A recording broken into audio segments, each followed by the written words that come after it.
Look, y'all, I have had this bread. It's Nature's Own butter bread over a month, and it has not mold, spoiled, nothing.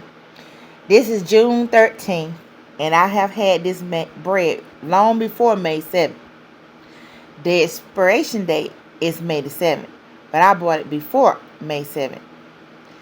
So, I wonder what they doing and what I did for this bread not to spoil and for this bread not to catch any mold. I want y'all to look at this bread. Really, really good, y'all. It has no mold. Look at it. No mold nowhere. And I've had it over a month. This is June 13th. This is like really a shocker. Look at the date. I bought this in May. And I've had it over a month. This is like a shocker. And it's still, look how soft it is, y'all. It is still soft and moist.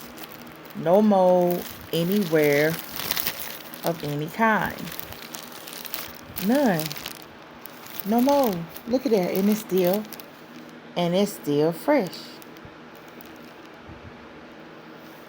Wow. And soft.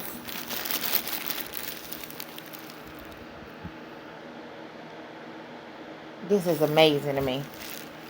For somebody to actually have bread. Just want you to look at it. Look at the rows. No mold. And I've had it since May 7th. Long time, isn't it?